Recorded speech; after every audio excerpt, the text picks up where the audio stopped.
Books are funny things. Books create a perception that is in the imagination of the holder.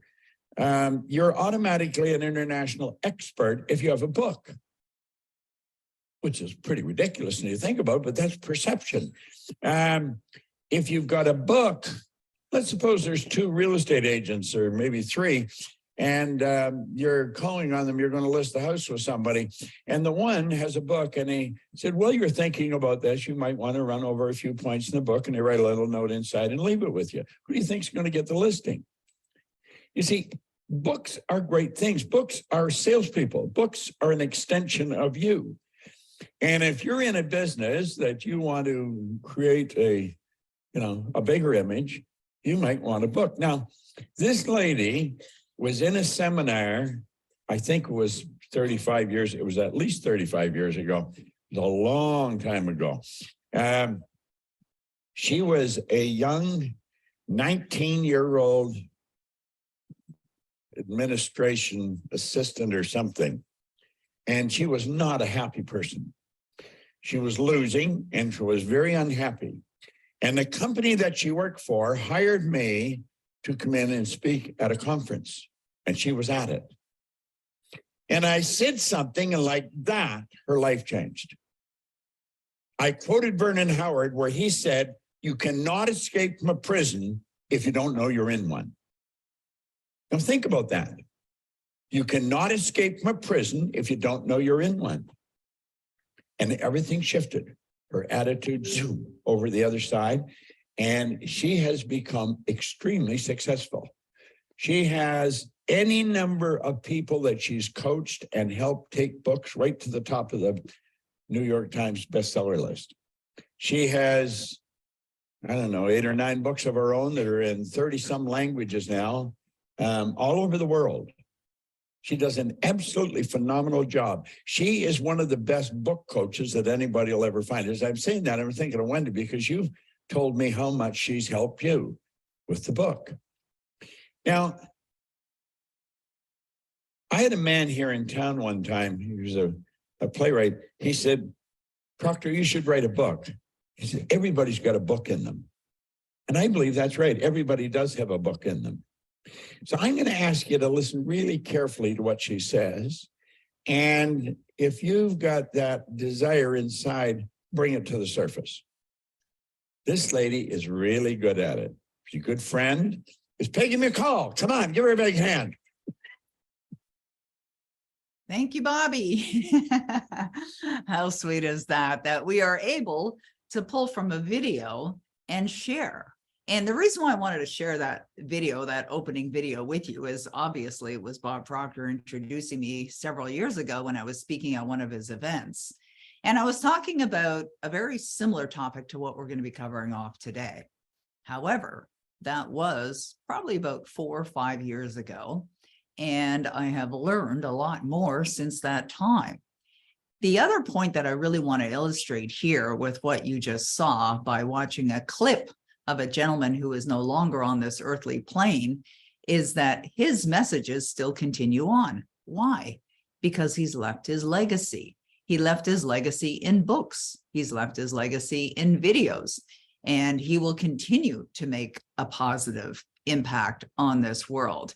So for whatever reason you thought about writing a book, or you've written a book, because I noticed before we started, there were a number of people that were making comments in the chat box that they've already written books. And Roddy was asking, where's your challenge? What's your biggest challenge? And almost all the answers are the same. And these are answers that have been around as long as time, and that is getting it out there in the world. So my objective is to help clarify that and to help you understand there is a way, there's an effective way, and there's a way that you can do it from the comfort of your own home.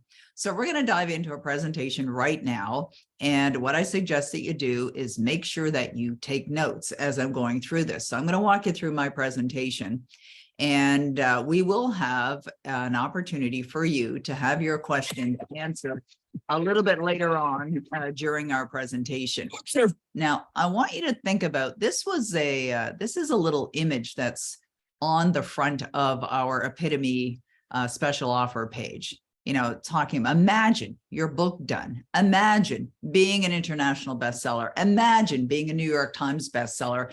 Imagine products and programs. Imagine millions of dollars earned. Imagine millions of lives impact. Imagine millions of people entertained, depending on what it is that you're writing. Imagine you have your own Netflix hit, or just imagine your life fulfilled.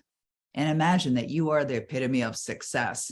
So I wanted to pull that little audio, that little clip here from the first page of our Epitome page, because imagination is a very important part of anyone's success, whether you're an author or whether you're considering being an author. You want to imagine your way right onto the bestseller list, or imagine your way earning the kind of money that you would love to earn, because what most people really desire is freedom. They want the freedom to live their life the way they want to live. And being an author is a way that it can be accomplished. So what we promise to you today is that we're going to walk through 7 steps every author must know to become the epitome of success. And then we're going to give you the roadmap. So I'm going to explain to you how you're going to get this roadmap. It is a document that I've prepared for you that you'll be able to download and access that really will summarize these 7 steps. We also have a recommendation on what to do next, and we have an opportunity for us to work together. So while we're walking through this presentation, I prepared a PowerPoint presentation for today. And I know some of you have been on my presentations before where I've been talking about becoming a successful author. You may see some slides that look similar, but I'm going to blend in these 7 steps into this presentation so that you really understand it, and then summarize them when we get to the end so that it's very clear to you what these 7 steps are, so that if you desire to be the epitome of success, that you follow through. Does that sound fair to you? Type in the chat box. Yes? Sound good? All right. Well, that's what we're going to do. So I really appreciate you guys. So I will be asking you questions and asking you to put little messages or responses in the chat box, because I love to have interaction going on as well as we're going through this program. So yes. Okay, perfect. Great. All right. Beautiful. Okay. Super duper. All right. So if we think about you being a successful author, whether you are one now or not, and even if you are, there's always a desire within everyone for more, to create more, to experience more, to reach another level of success. So when you discover that you can be a successful author and accomplish even more than that, potentially earning millions of dollars, potentially having your books in other languages, potentially having your books made into movies, you're going to recognize that this opportunity that's available to you was always there. And the only prerequisite is one thing. Do you know what that one thing is? If you know what that one thing is, type it in the chat box. I want to see if you know what that one thing is. The will to do it, says Tootie. Okay. Burgett says, Tammy says desire. Burgett said belief, I believe. They're going by pretty fast now. Tammy, desire. Leanne, do you want it? Marie, desire, desire, desire. What do you want, says Ludovic. Okay, Michelle, do you want it? Burning desire, belief, decision, the decision to go for it, taking action. You want it. Okay, all great answers. Here's the answer. Josie wrote desire. Here's the answer that I was looking for, is desire. Is the desire there? And frankly, where we see other messages like, would you love to? It's the same thing. Burning desire, it's the same thing. Do you have the desire? Now, you likely won't have the belief that you're already a success, but I can help you with that. That to me is an easy one to build.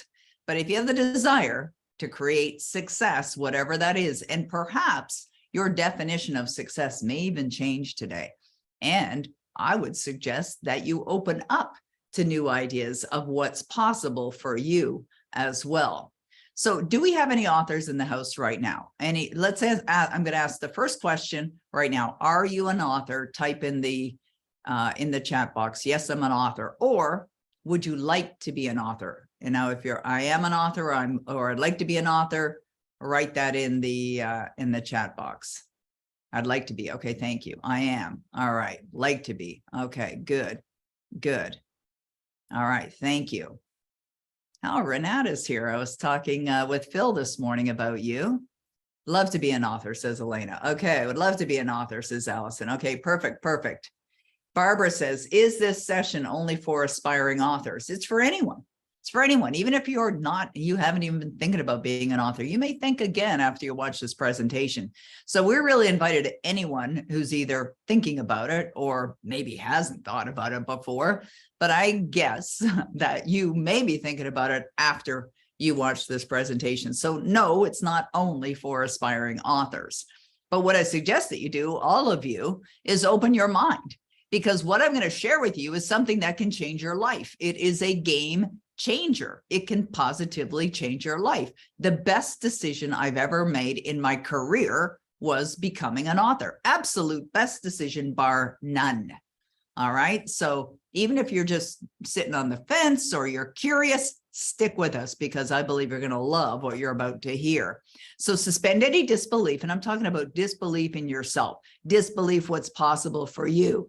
And allow yourself to emotionally get connected to what's possible for you, to really think about your life and that you could be experiencing the financial freedom that you absolutely desire, doing work that you love, or just being an author, being a successful author, and that's all you do. I know for a number of people that have chosen to become an author, many of them get to that point, like they just love the process of being an author. They love writing, they love sharing, they love enlightening or entertaining or inspiring people, you know, whether it's fiction or nonfiction. Being an author is one of the most rewarding careers that I believe that is available.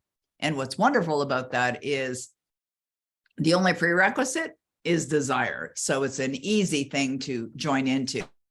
So did you join us today because you have a desire to make a positive change in your life? Or perhaps you would like money and time freedom.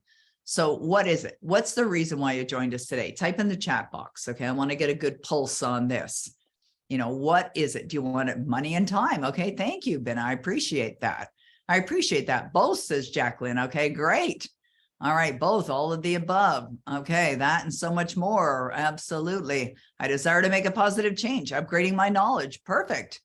Excellent. Learn from the best. I like that. Thank you for that. Positive impact, time and money, freedom.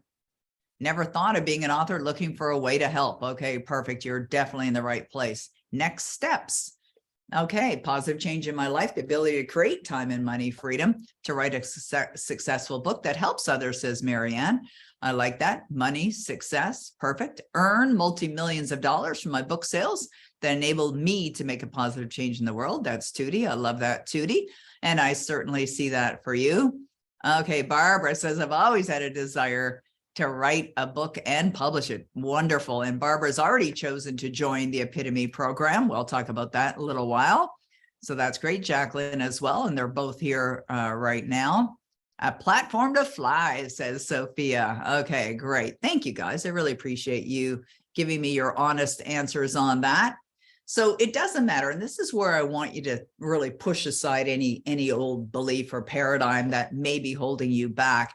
It doesn't matter how old you are. Doesn't matter what your education is, what your sexuality is, or your experience, or whether you've accomplished something or not, what your religion is, what your beliefs are, where you live in the world, your existing writing ability, whether you think you can write or not, it doesn't matter. Now that should be having a bunch of you going, hallelujah. And as you may or may not know, I am a New York Times bestselling author, and I don't even live in the United States. And Vladdy had mentioned before we even started our call today that English is not her first language, and yet she's an author of a couple books. And I've helped many authors become a success when English wasn't their number one language. They understand English, or they wouldn't have been learning from me, but they may write in another language, or they may write in English and work with an editor. And I'm going to recommend that everybody work with an editor. And fortunately for me, the editor of Savvy Wisdom has joined us on this call, and she is a phenomenal author as well. So your future, you just declared what you would love for your future is going to be dependent upon what you do today.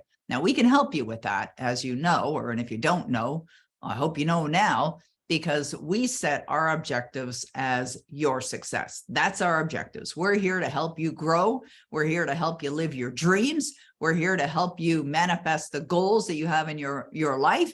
We're here to help you create success as an author, an entrepreneur, a business person, as an individual. That's really what we're here for. Now, I promise you that the information that we're going to share with you today can change your life, because I know that it's changed mine, and it's changed millions of others' lives as well.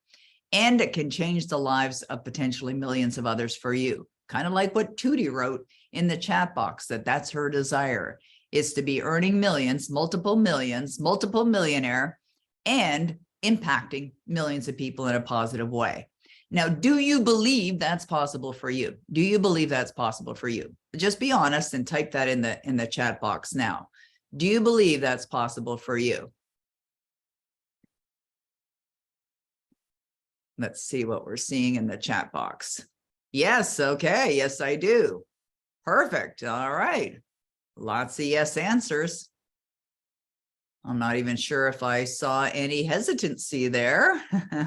Of course, okay, good. Yes and no. Okay, thank you. There we go. We got an honest answer there. There's Heidi. Not saying the other answers aren't honest, but I appreciate that. The reason why I ask that question is basically that if you don't believe it's possible for you, I want you to suspend that disbelief for a bit and really think about what's possible for you, because it is possible for you. And beliefs are something that can be built, and they can be easily built as well. But in order to build the belief, you have to start with the desire. And the desire is, what would you love? You know, what would you love? Would you love to actually create the success that you're looking to create? Is that what you would love? And if so, great. Like when we look at my life, here's a photo from my high school yearbook. I know it's a little blurry, but it was the best one that I could find. I actually couldn't find a lot of photos from my youth. And like my parents apparently got a little 8mm video camera when I was born. And so they must have put away their still camera, because I don't have any photos of me as a young child. But the point that I want to make here is, this is my high school picture where I look pretty miserable. We were raised in a very small home. It was about 600 square feet. There were 6 of us, mom, dad, 2 older brothers, older sister, and myself. I'm the youngest. I'm the baby in the family. And my parents struggled. I mean, they really, really struggled. And this is an example of my report card. So I pulled out some of my grades so that you could see, because, you know, sometimes people look at those that have accomplished success and they think, oh, wow, they just must have a higher level of intelligence, or they must have created something extraordinary in their life, and or came from a beautiful upbringing or whatever. But these are little snapshots that I took of my report card to show you it's not necessarily, you know, higher education or a higher level of intelligence that will create success. Success really is a lot of common sense and following proven techniques, models, getting a mentor, learning from a mentor. Like even the comments on my report card could be attentive, you know, doesn't always participate in class, inattentive, careless, her work is incomplete, not always prepared for class. I got one well done. I'm not sure which class that was. It could have been gym or something like that. I don't know. But the whole point of why I wanted to share that with you is to show you where I came from before. So I came from an environment, from a home where we were very poor. My parents struggled. They had a lot of debt. It was a very dysfunctional environment, abusive as well. And I became very miserable. In fact, I was a suicidal teenager. I went to the park one day to end my life, which I wrote about in Savvy Wisdom, which I'll talk about in a little bit, how you can take your life experiences and you can share them with other people.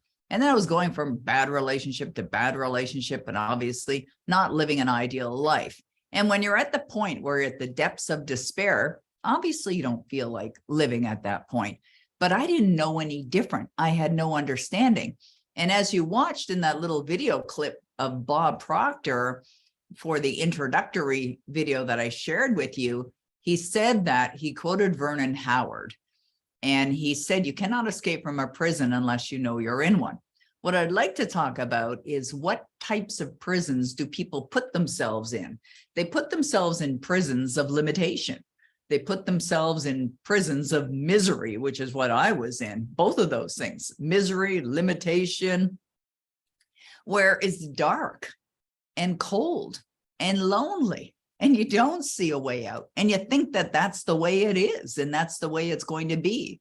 And I literally thought that I was locked away in a prison, only to discover when I met Bob Proctor in January 1979, it was a prison of my own making. And Bob had said in that intro video that my life took off after that point.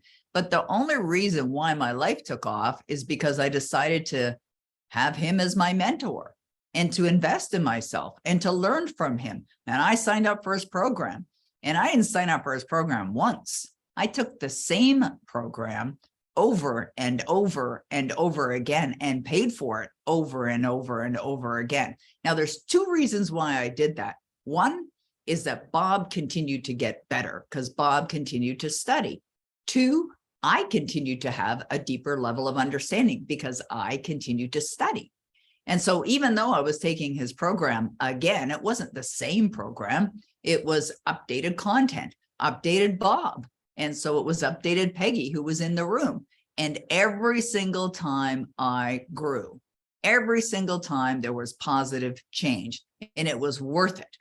But it was a two-way street, meaning that he's giving me the guidance and I'm following along and I'm following through. It's really important that you follow through. And that is one of the steps to success, is following through. I did an event not that long ago, maybe some of you were on it, called the Implementation Age. Now, we've been through the information age, and I believe we're now at the implementation age, because if you're not implementing, you will be left behind. And implementing simply means that you're following either a proven model or you've moved into action, and not just any action, you're getting the guidance from someone who knows what they're talking about. And that's one of the blessings we have nowadays with the internet, is we have access to so much information online where you don't even have to leave the comfort of your home to learn.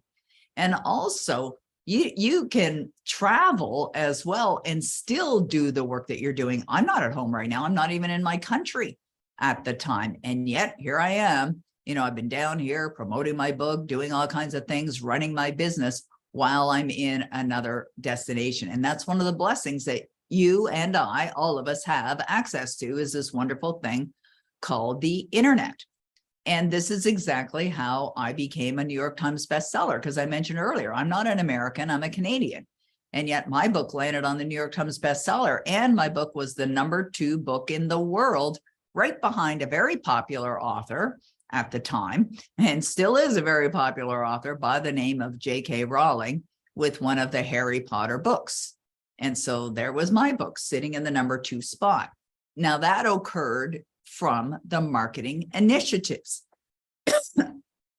And that's another very important part to the 7 steps for epitome of success for an author, is that the marketing is the biggest part of an author's success. You see, when I first became an author, I quickly realized that even though you may think that you've written a great book, I ignorantly thought that the buyers would come, and they weren't. And so I realized that there was something missing. And what was missing was the understanding at that time that I needed to learn how to effectively market my book. Well, I was a single mom at the time, and I had zero desire to be vacant from my son's life. In other words, I didn't want to have to go on a multi-city book tour and be traveling all over the world and not be with my son. And so I decided I'd use the internet. It's easier, because you can do it from the comfort of your home. And that is precisely what I did. But I went to a seminar and I heard one of the speakers talking about book marketing. And he said that 95% of an author's success is in the marketing. 5% is completing the book. So for those of you authors that have already completed your book and may even be holding it in your hands right now, congratulations, 5% of your job is done, because 95% of your success is going to come from the marketing and the promotion. Now, I will talk a little bit about how you can set yourself up for success as well, because that's definitely now a part of my new author program called Epitome. Ella Fitzgerald and Louis Armstrong sang a song that had the words, "You can't take that away from me." And I think about that as it relates to achievements, right? You think about a gold medal winner in the Olympics. Once you win a gold medal, you're a gold medalist. Let's say an Academy Award winning actor. Once they win an Oscar, they're always going to be somebody who's identified as an Oscar winner. Same thing with accomplishments with your book. Once you become a New York Times bestselling author, well, that brand, that identity can be a part of who you are forever. So once I accomplished that goal, it was my 4th book, and now we're into 21 books later. Every single book says New York Times bestselling author Peggy McColl. And I want you to think about what that could mean for you if you were a New York Times bestselling author. And remember, it doesn't matter what city you live in, because I know we've got people here from all over the world that are watching this right now. And you do not have to be living in the United States to become a New York Times bestselling author. But think about what that would mean to you if you were a New York Times bestselling author. I remember when I had accomplished that goal, someone said to me, "Well, you've reached the epitome of success." And it's definitely an accomplishment. It's an achievement, and I'm not minimizing it. But the reason why I decided to call my new author program Epitome is because there's a number of different stages that authors get to, which could be considered the epitome of success. Writing a book, as those of you that have already written a book, can be identified as the epitome of success. Launching your book could be identified as an epitome of success. Making your book a bestseller, an international bestseller, could be identified as an epitome of success. Making a program out of your book that potentially generates millions of dollars could be recognized as the epitome of success. Having your book made into a movie or into a series could be acknowledged or recognized as the epitome of success. So there are a number of different accomplishments. In other words, there's a number of different roads that you can go on. And what I love to do with my clients is show them all the different ways. And of course, what you're going to discover as you watch this, and I'm going to share with you some slides, I have done a lot of things as an author. So yes, I wrote a book over 20 years ago and released a book that I self-published. But since then, so many additional things have been accomplished by that. And I am now a happy and happily married multimillionaire. I consider myself a master at manifesting. And this is such an important part to success. And I really believe that it's important that everyone understands how to create success, not only as an author, but in every area or any area of your life, whether it's health, whether it's finances, whether it's, relationships, whatever it happens to be. I've built a business that generates 7 figures consistently. I've been in business for almost 29 years. It's my 29th year of being in business. I incorporated a company, and I've been studying personal development now for 45 years or 44 years. I'm in my 45th year now. I've created a certification program for coaches. I've registered trademark for Power Life Script, became a New York Times bestselling author, released 21 books so far, and I'm a mother and a grandmother. And my family is my priority, and always has been, and always will be. And so this is something I think it's important for you to know. You do not have to sacrifice your family to create success. In fact, when you do create success, it has a wonderful positive ripple effect on your family. Think about that. Think about how it can positively impact your family. When they see what you're doing, they'll get inspired. Your children will get inspired.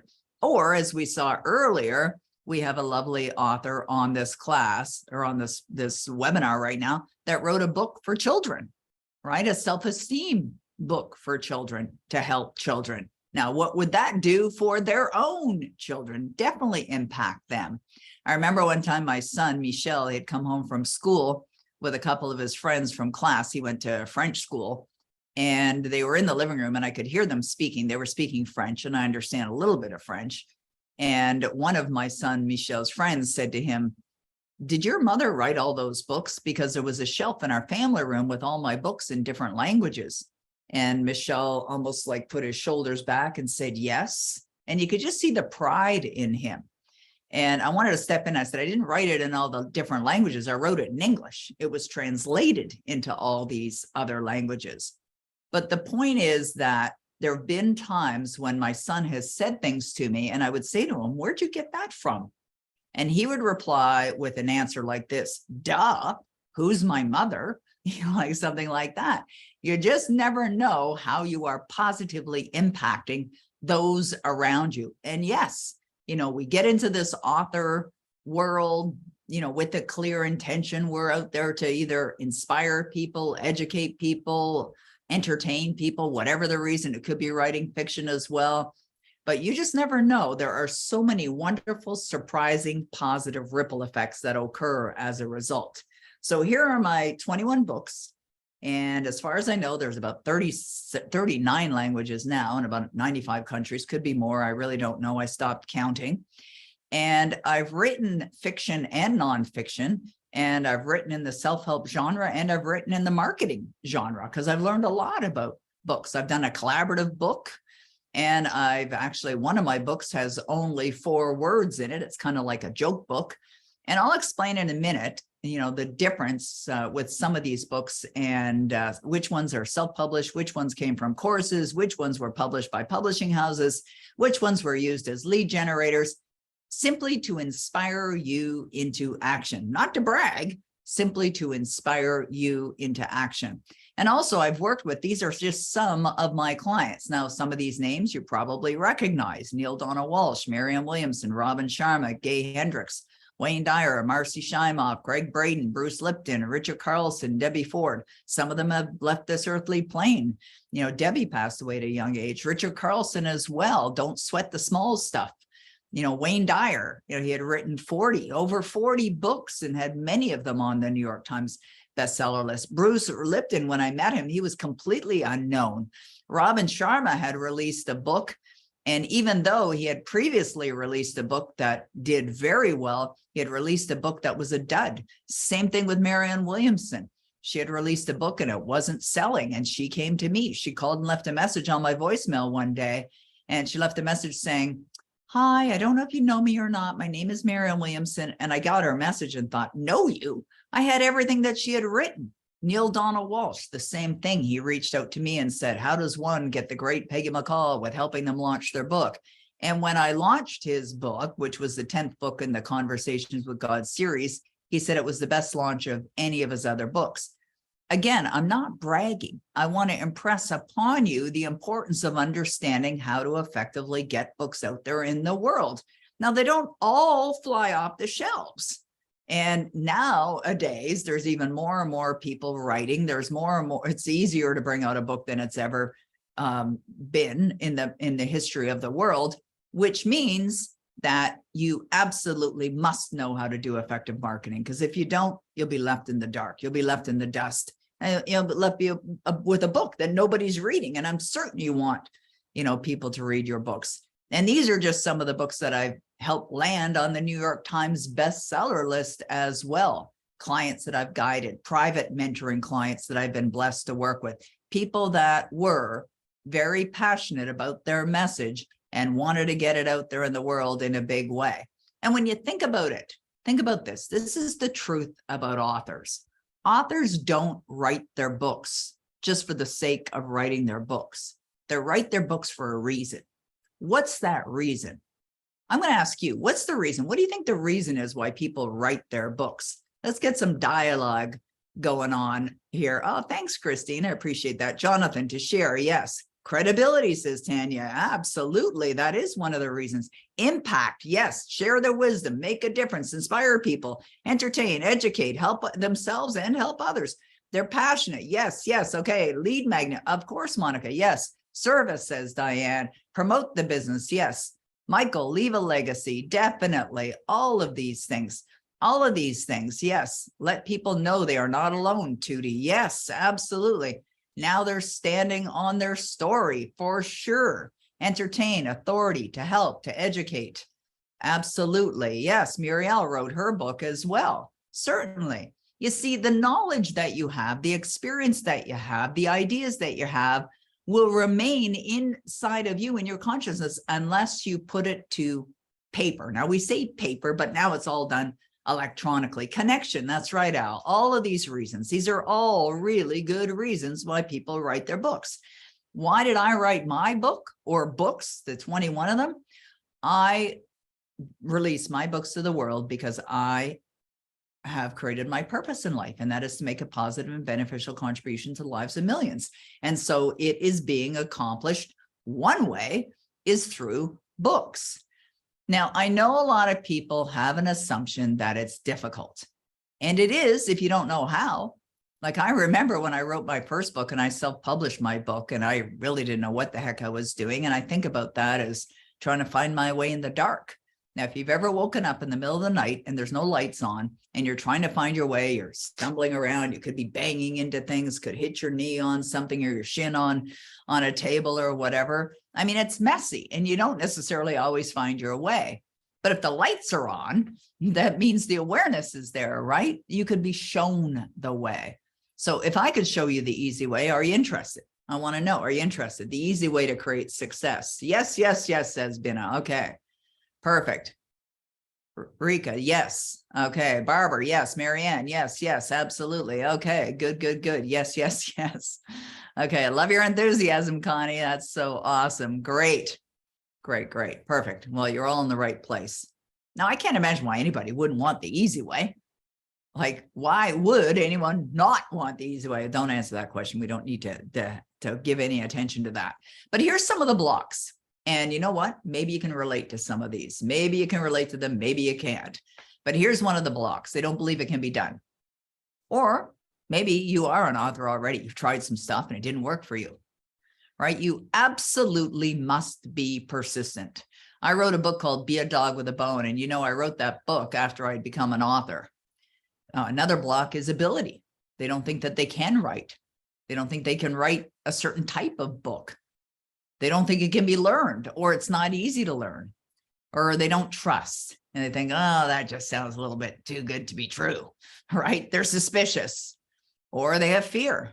They're afraid. They're afraid. This is a big one, frankly. They're afraid of being exposed, right? They're afraid of being judged. That's another one. It's not even written down here, but that is a big one for authors. They're afraid that if they write their book and it gets out there in the world, people will start criticizing. They'll start condemning and write nasty things. You know, my husband and I were watching a show recently, and it was a show about some celebrities, and they were being interviewed. And one of the celebrities had said that they noticed on social media that somebody had written some negative comments or some nasty comments. And that happens, right? It happens. You know, you've heard the term thick skin. You have to develop thick skin. I don't think it's necessary to develop thick skin, but you certainly don't have to give that any attention. And the truth is, there are people that will criticize, but it doesn't necessarily mean it's a reflection of you. I bet if you went on Amazon right now, don't do it, by the way, because I want you to stay here and pay attention. But if you did go on Amazon right now and you typed in Harry Potter and looked at one of the Harry Potter books, I'm certain you'd find all kinds of great reviews, but I bet you'd find some one-star reviews as well. There's an expression that goes like this: you can't please all the people all the time. Just accept it, right? Just accept it. But fear stops people, and you have to push past that. You have to get to the bigger reason why you're doing it in the first place.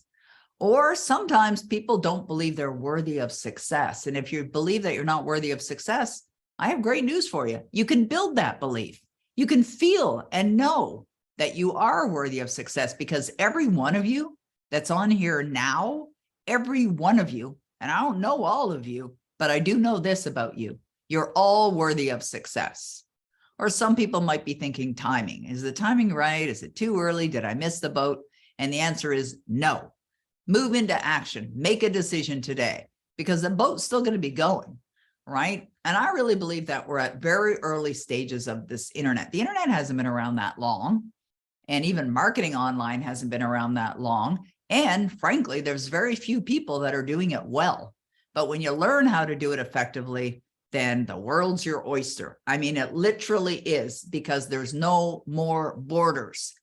I live in Canada, as I said. I've worked with people all around the world in many different countries. My books are in more countries than I've ever been in and probably ever will be in. That's the great advantage of utilizing the internet effectively. There's no border crossings, doesn't have to go through customs. There's no duty fees that are paid. You can literally be successful all over the world from the comfort of your home. But now is definitely the time. I believe now is definitely the time. And if you were shown the way to success, would you do something about it? That's another thing, right? You got to step into action. You know, this morning we were studying in our Club Achieve program a book called Secret of the Ages, and it's a book by Robert Collier. And the chapter that we're studying was about procrastination. It was about persistence and procrastination. And, you know, the truth is that in order to get results, we got to move into action, right? So if you were shown the way to success, the easy way, as I mentioned earlier, would you do something about it? Type in the chat box. Would you actually do something about it? Every day, says Michelle, there is a positive attitude. Yes. Okay. Barbara. Yes. All right. Michael. Yes. Heck yes. Of course. Yes, yes, yes. I'm doing something about it every day, says Patty Lee. I love that about you, Patty Lee. Absolutely. Michelle says yes, 100%. Okay, yes, I would pay attention. Jacqueline, love it. Okay, for sure, says Miriel. Okay, wonderful. Good. Now, I couldn't imagine anybody saying anything other than an affirmative or a positive answer with that. It would just be silly, I suppose, non-judgment. So, would you love to know exactly what to do to be the epitome so that you can create the time and money freedom you desire with ease? And I know the answer to that is a yes. Okay, so where does it start? Where does all of this start? Well, it starts by deciding. You make a decision. And I'm seeing lots of yes answers that are already there, that you've decided that this is something that you would love to create. Now, I want to show you some more examples of success in a moment to really expand your understanding of what's possible for you. Because my desire is to have you really thinking big today. Okay, are you open to thinking big today? Yes? Type in the chat box if you're open to thinking big. Okay, good. Every day, says Leanne. Yeah, not surprised, Leanne. That's who you are. Absolutely huge. Always open to thinking big. Okay, great stuff. Always. Yes, I am. Yes, yes. Okay, good. Good answers. Thank you so much. Okay, so let's allow these examples to inspire you. And I'll tell you why as we're going through these examples. So how many of you are familiar with Erica Mitchell? Type in the chat box. Do you know who she is? Do you know? No? Okay. Don't go looking it up. Don't go over to Google, okay? Okay, good. All right, I like the honest answers. I'm going to tell you who she is. I just wondered if you know who she is. No, I'm not sure. Okay. Do you realize that when she became an author, she broke all records for earnings in her first year? And she earned $95 million. Yes, you heard me right. Yes, $95 million in her first year of being an author. Completely unknown. Do you know who she is now? E.L. James. E.L. James. Now, what caused this book to go skyrocketing upward? Do you know what caused that book to go skyrocketing upward? Now, regardless of whether you like the book or don't like the book, I just want to use it as an example here. All right. Now, I read the books, by the way. Yeah. It went viral. Absolutely, Barbara. Yes. And why? Because people liked it. Yeah, movies too. You're right, Pemba. Yeah, sex sells. That's right, Sandra. Sex sells. There we go. Tootie wrote the same thing as I was saying it. Yeah, it was shocking. It was surprising. It was breaking old paradigms for people, breaking the patterns of people. Yeah, I remember at the time, the first book, 50 Shades of Grey, was released. And I had a friend who lived in the neighborhood, and we had a pool in our backyard and she didn't. And I remember her sending me a message one day and said, can I come over and hang out by your pool today? And I said, sure. It was a weekday and I was there and I was working that day. And my office actually was in the front of the house. And so she came over and she just got herself settled in one of the lounge chairs by the pool. And she came in the front door and she immediately went to the lounge chair and she dove into this book. And I came out a couple of times to see if, how she was doing. Did she need anything or whatever? And she was so captivated. And I wasn't really even, paying attention to what she was reading. But what I did notice is how captivated she was. And so a little later in the day, because she read for hours, a little later in the day, I said to her, what are you reading? And she said, oh, this book, 50 Shades of Grey. I didn't ask her what it was about. I had no idea what the book was about. And a few days later, I was on an airplane and I flew over to London, England, and I had a speaking engagement at a conference over there. So I went to the hotel, I did my speaking engagement, and I was flying back home like the next day. And I arrived back at the Heathrow airport, and I was early and I had a few hours to spare. So I went into the lounge. And I went to the lounge and I thought, you know what, I was kind of tired, from flying from Ottawa to London and doing a speaking engagement and back. And I had not really been sleeping that great. And so I decided I just wanted to read a novel. Like rather than the, self-help or success stuff that I read regularly and daily, I thought I just want something else. So I went over to the bookstore and I saw this book on the bestseller list, and I recognized that it was the book that my friend was reading. So I picked it up. I didn't know what the book was about.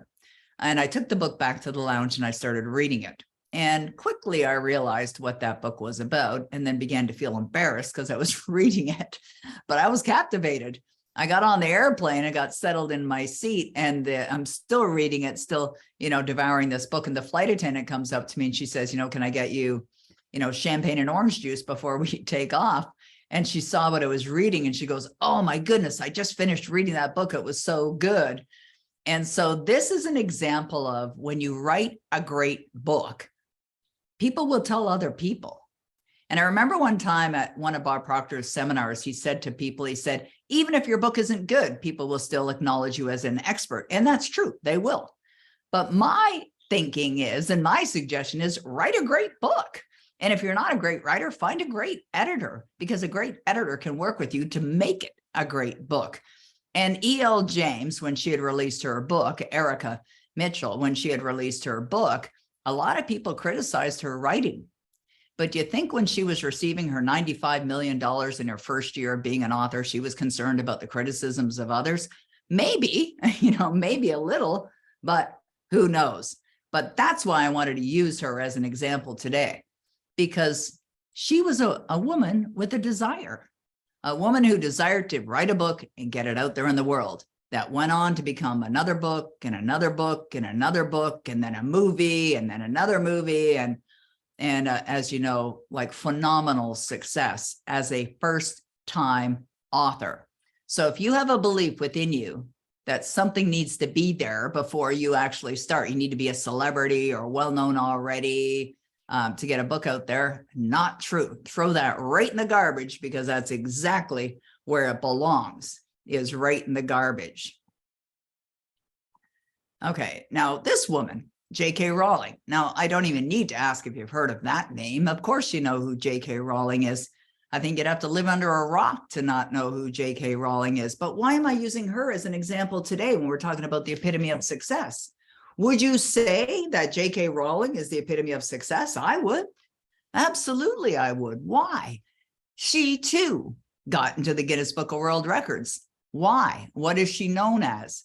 The first billionaire, billion with a B, author. I remember a number of years ago, I was doing some seminars with Bob Proctor, and we're doing seminars called Making $1 Million Look Small.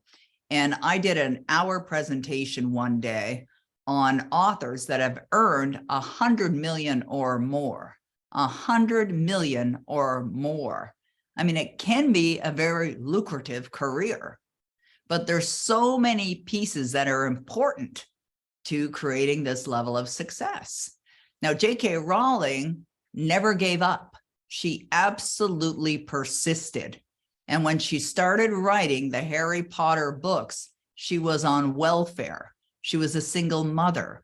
And I heard a story that at one point she went to a coffee shop to write because the heat had been shut off in her flat and it was too cold for her there. So she went to a coffee shop and she was writing. And, you know, the truth is this opportunity is for all of you, any of you. It doesn't matter who you are, where you are, what your experience is, whether you think you're a good writer or not. I should bring that slide back over and over again because I want you to get emotionally involved in what's possible for you. I really want you to dream big. And you know what? You can create what they've created or even more. And that is absolutely possible. Think about Robert Kiyosaki. You know, he had two dads, and one dad taught him how to be wealthy. And he decided to write a book on it and extend beyond that into programs, into a game, into a board game. And pretty much Rich Dad, Poor Dad is a name of a book that many people recognize. And that came from an idea that Robert had to share in the suggestions that had been given to him from his dad, from his stepdad. And he wrote Rich Dad, Poor Dad, which went on to be a New York Times bestseller and a big success, translated in other languages. Think about Dr. Seuss, who's Theodore Seuss Geisel. You know, think about his books and how successful they became and the cartoons as a result of that. Or Wayne Dyer, who has left this earthly plane, but wrote over 40 books and 21 of them became New York Times bestsellers. Persistent again. I've heard stories of Wayne driving around the country. This is before the internet, of course, but driving around the country, you know, bringing books to all these bookstores and doing bookstore signings and having books in the trunk of his car that he would bring into the bookstores and create a big scene. The same thing with Mark Victor Hansen when he released The Chicken Soup for the Soul. You know, he put copies of that book everywhere so that people could see it. He would go into the mall and rent a table in the middle of the mall and get a whole bunch of balloons and get a photographer and make it look like there was some kind of buzz going on or big deal going on.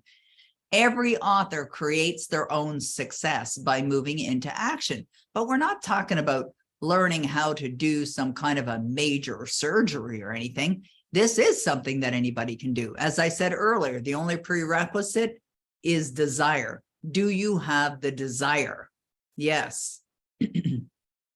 And if you don't, I can help you get the desire or build the desire. Bob Proctor said that the book that he wrote in 1984, which they were still giving away, you know, and maybe they're still giving it away today, was the biggest contributor to the revenue in his business. He said that book helped them do more business over the years that he had his business than any other thing. Was his book, You Were Born Rich. And he wrote that in 1984. Think about Napoleon Hill when Andrew Carnegie met with him and said, you know, I'd like you to dedicate your life to studying successful people and to write a book. And he wrote Think and Grow Rich, didn't have the title until it was done and actually at the publisher's house. But that book, Napoleon Hill, has been cited as not only, you know, helping millions and millions of people, but helping many, many people become millionaires as well. It's a classic book that I'm pretty sure is on most people's library. But you could be the next J.K. Rowling or Robert Kiyosaki or Dr. Seuss or Wayne Dyer or Bob Proctor, Napoleon Hill or E.L. James. You could be that if you choose. Now, paradigms are the set of beliefs that control everything about you. And it was Henry Ford who said, if you think you can or you think you can't, you're right. I mean, either way, you're right. So that's why I said earlier, suspend any disbelief. You can build it. Just think that you can. Bob Proctor said, decide what it is that you would love and understand. You don't have to know how you're going to get there. You do have to understand there's a way, and I can show you the way. And that's where a mentor comes in. That's one of the steps, is getting a mentor, but not any mentor, a mentor who knows what they're talking about. It's like, by their fruits, you will know them. Now, I pulled this little clip of Bob Proctor because it's very relevant to what we're talking about today. And it's a very inspiring message that I know will serve you. So let's watch this little clip of Bob. So let these puffy little clouds represent your thoughts. And that's the frequency that you think on. Now, that'll work for every one of us.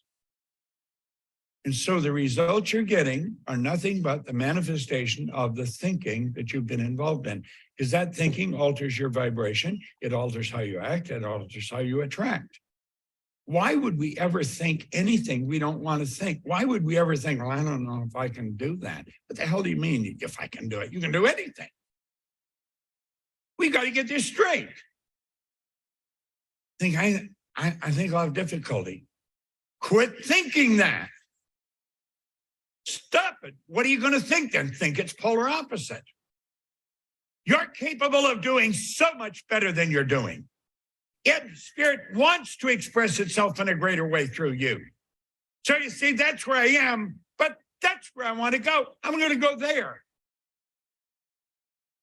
However, there's a problem. It's called paradigm. It's called programming. And you got it. Who programmed you? Well, your parents or your guardians, your school teachers, your next door neighbor, the babysitter. It usually came from some ancient ancestor that come down through those people. They got it from someone else. We have no idea where the hell it came from. But you're programmed. You're literally programmed.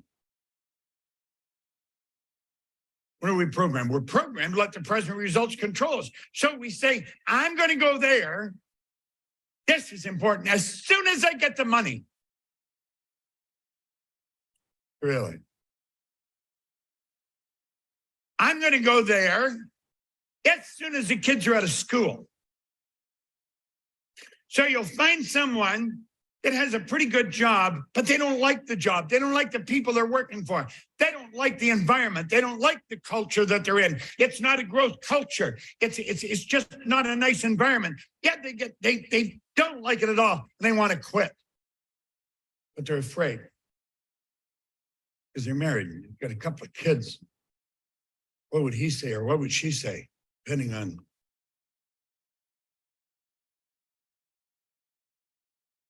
They're afraid to quit.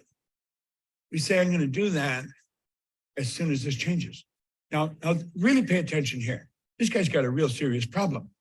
Pretty soon, that decision fades and dies. And then pretty soon, the goal, it also disappears. It's gone. Why? Well, it couldn't possibly happen.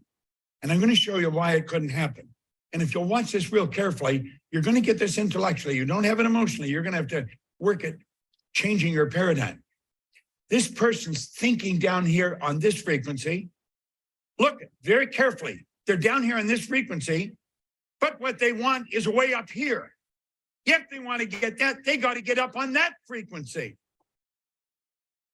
What they're doing is like with an FM AM station, and they're trying to get FM music. You don't get FM music on an AM station. This is so basic and so misunderstood. Your mind and thoughts must be focused on the same frequency as your goal. Must be.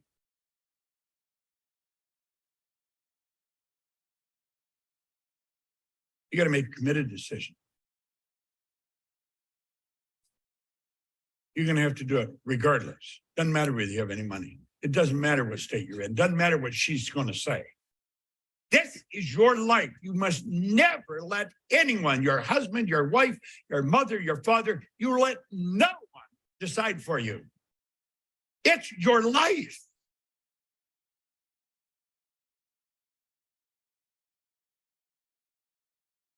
You got to think and act like the person you want to become. You got to be it. Goethe put that out. He said, before you can do something, you first must be it. Now look at. Want is the only prerequisite for making a decision. And the second you say, I want to, and you're doing it, you flip your brain onto that frequency. And the thoughts and things that you need for the manifestation of that goal, you will attract to you. You will walk into it and it will walk into you. Want is the only prerequisite, but you've got to really want it. Where does want come from? Want comes from the essence of who you are. Want comes from spirit attempting to express itself in a greater way through you.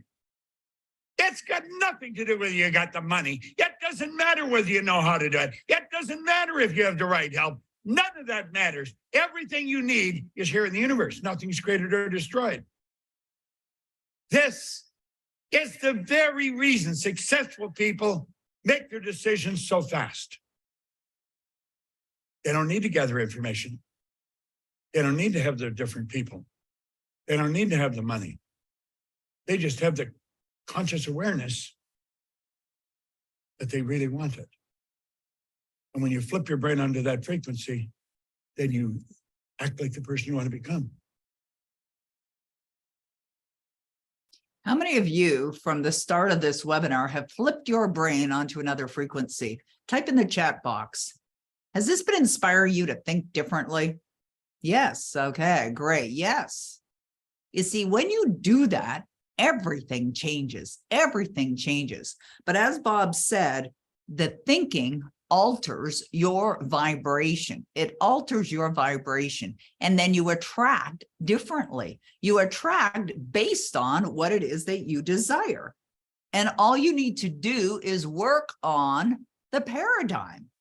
You work on the paradigm, and I can help you with that. That's why I'm so blessed that I had the depth of understanding of these teachings before I became an author, because it contributes to the success of the outcome that you desire. But successful people do make decisions quickly. You know, they're not looking for the ideal scenario when the kids move out or when they have the money or when the conditions are right. They're like, if they want it, bam, they're going for it. And that's definitely something that I've done throughout the years. Have I felt fear? Of course. Have I signed up for things that I didn't have the money to pay for it, or my credit card was at the hilt? Yes, definitely. But I wouldn't regret, or I do not regret any of it. All of it has helped me become a better person. And the truth is this: the biggest benefit that you're going to experience from pursuing your dream is not manifesting it. The biggest benefit is who you become in the process. And as Bob said, and he quoted Goethe, you act like the person you want to become. You feel as if you're already the success. I shared with you that picture of my book sitting right behind Harry Potter, #2 in the world. I already saw that in my imagination long before the actual event. I was already a New York Times bestselling author long before the physical event occurred in my life. Why? Because I did what Bob is teaching here.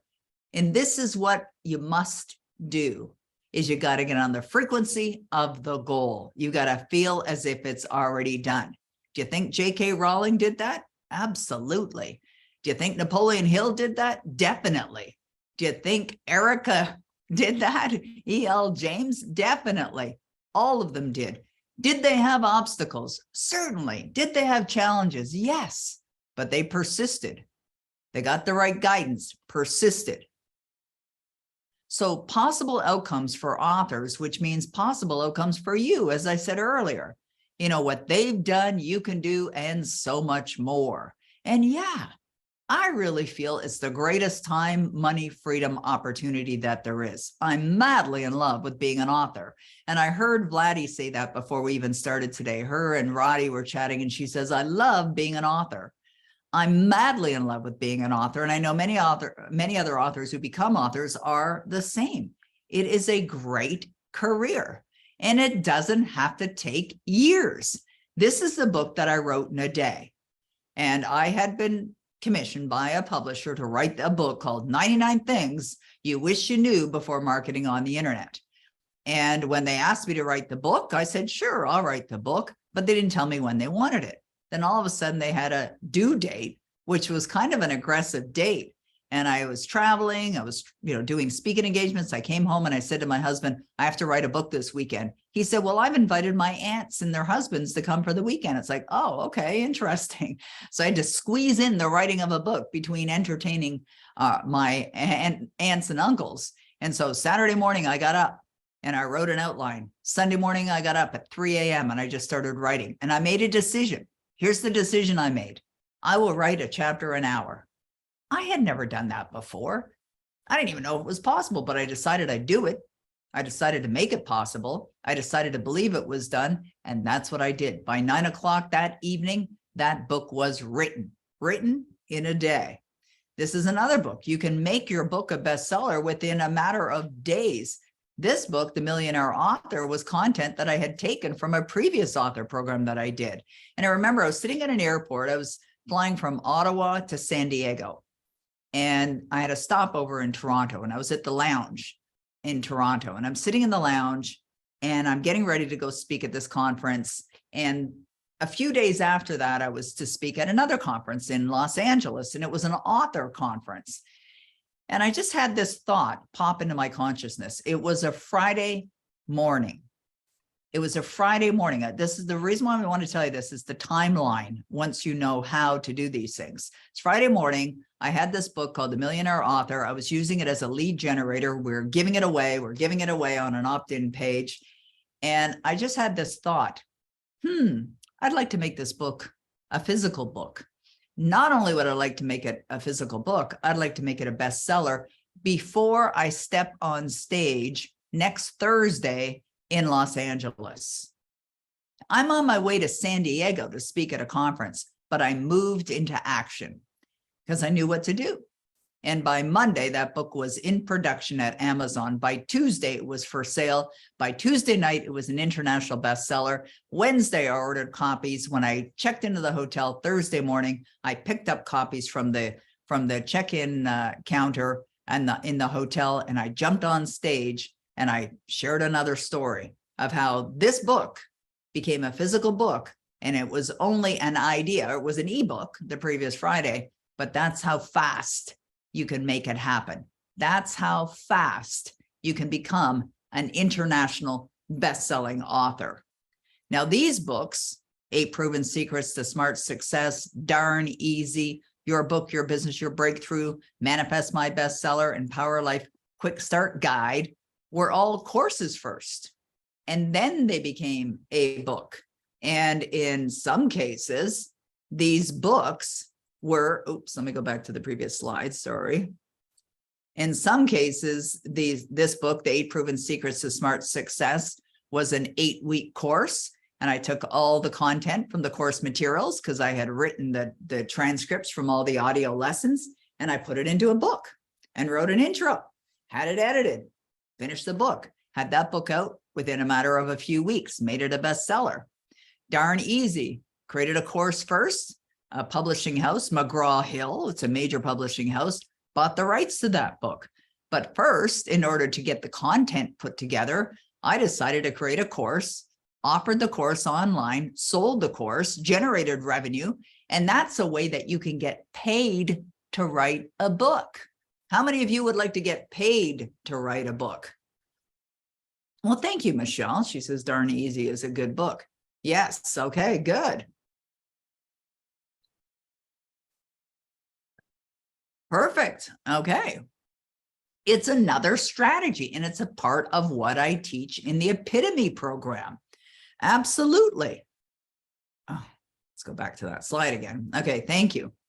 Okay, Your Book, Your Business, Your Breakthrough, and Manifest My Bestseller are both books that we have used that we've been given away as lead generators. Build your email list, build your profile, get people into your courses once they get to know who you are, what you know, how much you care, your experience, your understanding. It's a credibility builder. The Power Life Script. It's a technique that I created back in the 1990s. It's the most powerful technique that I've ever discovered to manifest your dreams. We use it as a lead generator. Then people want to get into the program because they want the scripts, they want the instructions, and that became a lead generator as well. And I had someone else write it for me. You don't even have to write them. I've taken transcripts and made books. I've taught courses and then taken content to make books. There's a variety of ways that you can do books. I've done a collaborative book where people submitted their stories. You can interview. I work with a client. He was a doctor and he interviewed, actually he was interviewed, and that became the content for his book as well. But here's an example of how you can create a book and get paid for writing your book. All of these books were used as lead generators. Build your email list. It's one of the best things that any entrepreneur can do online, is create a book that you can give away as a lead generator. And we're going to be giving a PDF to you. It could be considered a mini ebook. It's only 15 pages and it doesn't have to be massive. It doesn't have to be 180 pages. It could be relatively small. It could be a small ebook that you're using to give away. And why would you do that? To get your name out there, to build credibility, to get people to know who you are and what you have to offer, to get clients, perhaps, if you're in coaching, if that's something that you do. And then in 2020, all of a sudden, just an idea, boom, popped in my mind. I think I'll write a fiction book. I had never written a fiction book before, but I understand writing fiction. I teach writing fiction, work with many fiction authors. So I thought, well, if they can do it, so can I. And I just made a decision, just like Bob was talking about, that I'm doing it. And then I built the belief. You see, what did Bob say? He said that you work at changing your paradigms. This is exactly what I did. I changed the paradigms to produce phenomenal books. Savvy Wisdom 1, Savvy Wisdom 2, Savvy Wisdom from Beyond, which was just released, like not this month. So this is not something I'm talking about that I did 20 years ago, because that's when I started, was well over 20 years ago. I'm still doing it and still creating success. As a matter of fact, a major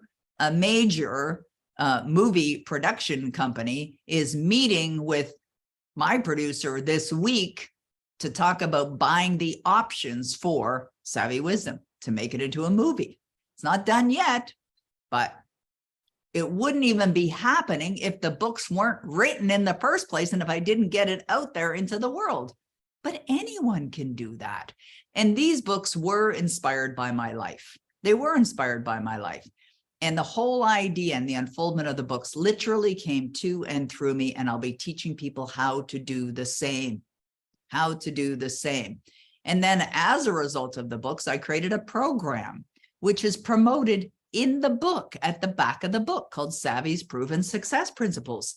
So sometimes authors that are fiction, they think, oh, I don't know how I can extend beyond the book and make money. There's so many different ways to earn money, whether you're fiction, nonfiction, whether it's children's books or fairy tales or whatever kind of book that you're writing. There's endless ways for every single author to be earning unlimited amounts of money.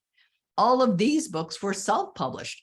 Self-publish is definitely the way to go these days. Why? Because it's easy, because it's fast. You have to do the marketing anyways, and you're going to retain the majority of the royalties by doing so. It is so much easier today to self-publish than it was many, many years ago.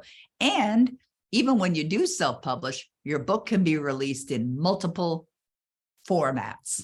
For example, Savvy Wisdom from Beyond, my 21st book, is available in Audible.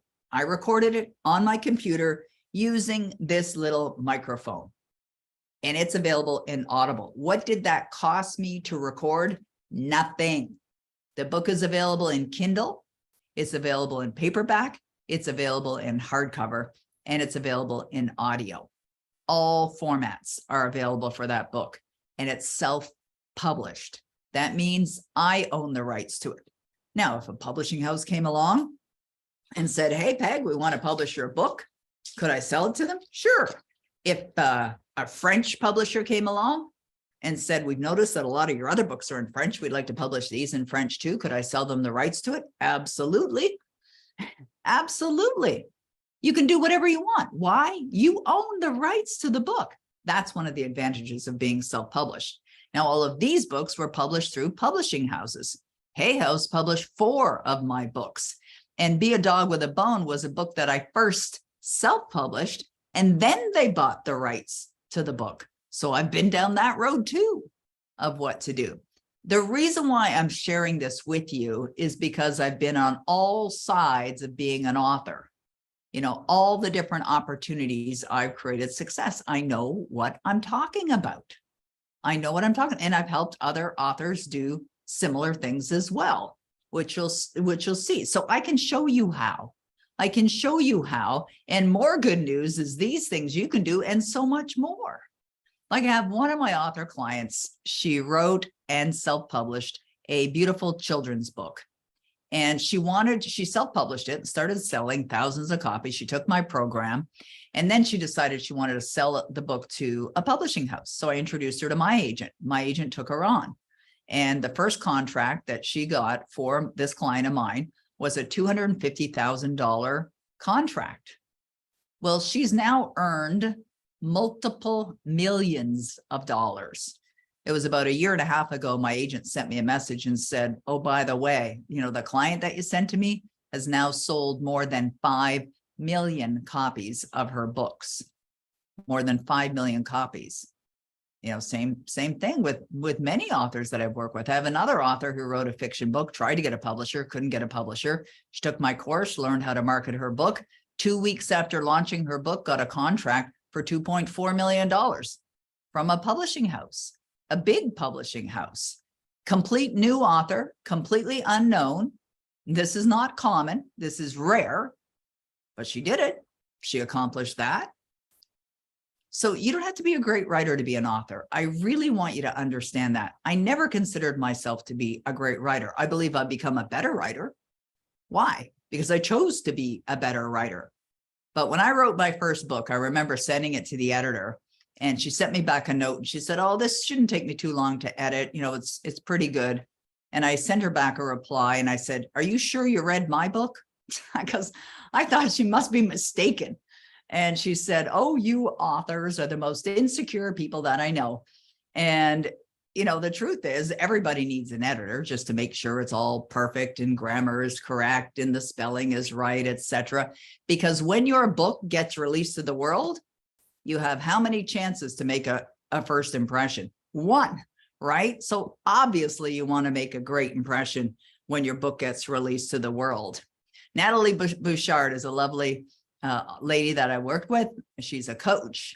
And she said, I was the best mentor that a girl could ever ask for. Victoria Winters studied with me. And she said, her words, uplifting delivery are always a pleasure to experience. Personally, she's helped me to see beyond self-created limitations.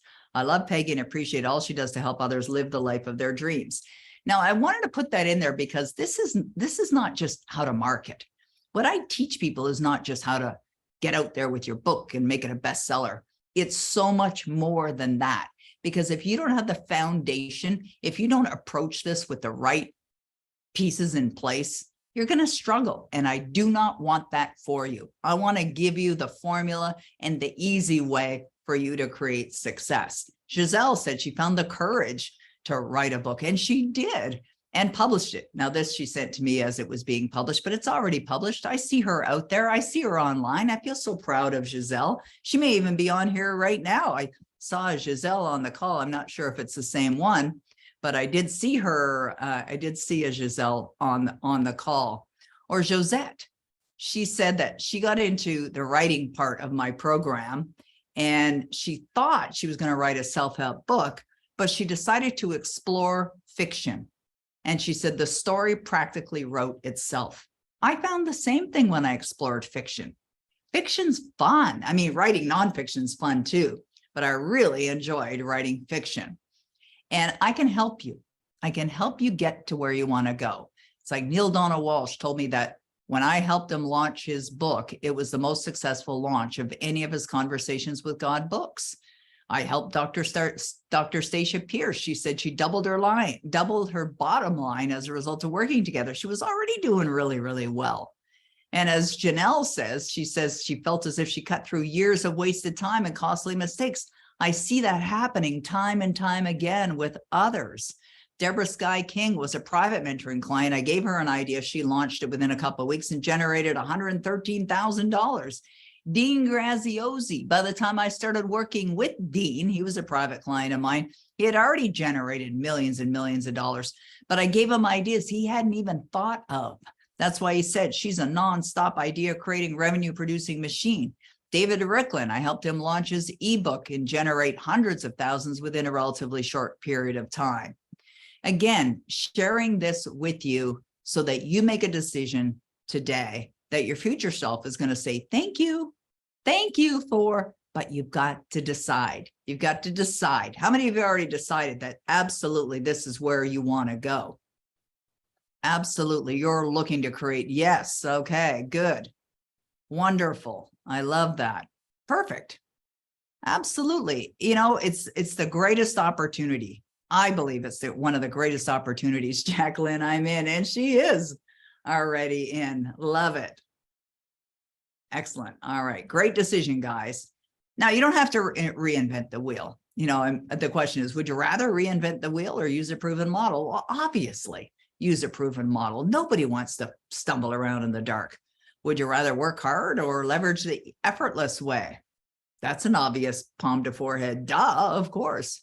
You don't want to rely on hoping and wishing, but you want to build the confidence, which is a belief, and have the faith that you know your success is absolutely guaranteed. I want you to really understand that. Your success is absolutely guaranteed. It is. The possibility is already out there. It's out there. You just have to get in harmony with it. You know, like Bob used with the puffy clouds, right? And the lines of frequency. You get in harmony with it. You can't tune in to an AM station when you're dialed on the FM frequency. You got to get on the AM frequency if you want the AM stations. What does that mean? What does that really mean? It means you got to feel as if you're already the success that you desire, that it's already done. Like, I already know the success of Savvy Wisdom. It's already done. Where's it done? In my imagination. And that's all creation starts there. It starts in the originator, in the creator, in their mind first. And then it becomes a reality when they follow the proven steps, when they decide. And you don't want to work in the dark. You want to realize there's a light switch and I can turn it on for you. And frustration, overwhelm, it will get you nowhere. And matter of fact, it'll probably get you sick, creates dis-ease. It gets suppressed. And then people find themselves in even more compromising situations. We want to relax. So just imagine if you looked at your bank balance today, now use your imagination, and you saw more money in there that you don't even know what to do with, right? More money than you would even know how to spend. How would that feel? How would that feel? Honestly, how would that feel? Think about what Erica did in her first year being an author, generating $95 million in earnings. Think about that client I shared with you earlier, got an advance $2.4 million. Think about the other client, $5 million. How would it feel looking at your bank balance and seeing amazing? Yes, thank you. Okay. Relief filled, says Megan, for sure. I think a lot of you could relate to that, right? How comforting that would feel. How relaxing that would feel. Jonathan, successful. Yeah, couchy, freedom. Invincible, says Paul, for sure. Paul's wife, Joan, wrote an amazing book, and I was very blessed to serve her. I love her book, Money Locates You. It's a great book, a wonderful book. But I really want you to get in harmony with what's possible for you. I really invited you earlier to think big and thinking about what's possible for you. And I'm going to help you minimize the risk. I'm going to help you minimize the risk because I'll show you the way over, around, through, so that you're not struggling and going through the challenges a lot of ignorant, meaning not knowing, authors go through. It's so much easier when you're shown the way. That's what I'm here for, is to show you the way. And stop doing what doesn't work. I know some of you, before we even started the event, talked about already being an author, and you said that your struggle or your challenge was that you weren't getting sales, you weren't getting the results. Well, stop doing what's not working and begin to do what does work. So I suspect this is what you would love: earning a lot of money, be recognized as a valuable person, acknowledged as an expert of credibility, sharing your valuable knowledge, skyrocket your reach, and enjoy a wildly successful business as an author. Would you love that? Maybe it's just one of those things. Perhaps you're just thinking of, writing a book because it'll help your credibility with the work that you're doing in the world. Or maybe, like a number of other authors in this world, this is what you want to do. And this is all you want to do because you're in love with this idea, because it is an extremely, yes, all of them, says Connie. I love it. Beautiful. Ricky's going to buy a house in Canada. I love it. Perfect. Excellent. Yeah. It is kind of crazy when you think about it, isn't it? And anyone can do it. So there really isn't no problem. There's a solution, and it's as simple as following the way. So where do you start? Well, I'm going to tell you about the 2 ways that I can help you. There's 2 options today. And one of them is the Epitome program. It's a brand new author program that we've just released today, officially, right now. And the Epitome of Success is the name of the program for authors. Now, what I'm going to do now is I'm going to take you over to the link and walk you through it so that you have a really good understanding of what it is and how it's going to work and how you'll be guided in this program. And then Roddy will put the link for this page in the right-hand side so that you have it.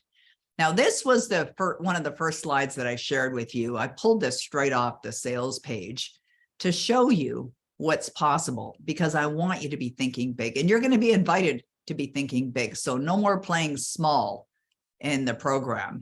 And what you're going to discover is just what it takes to succeed. Now, some of you may have already written your book, and that's fine. You'll also come on this page and you're going to see a whole bunch of people that I was blessed to serve. This program is going to be delivered over a 12-week period. We're going to be having live Q&A calls every single week for 3 months. And they're going to start the week of March the 13th. They're actually going to start on the 16th. We'll be doing these open Q&A calls. I'll be delivering modules to you weekly. There's already a welcome and orientation and a pre-class on goals, setting your goals that's already there. By the end of this week, there's going to be some bonuses that are going to be uploaded. And a couple of the classes will also be uploaded before the program even begins. The essential mindset and the approach, and productivity and implementation.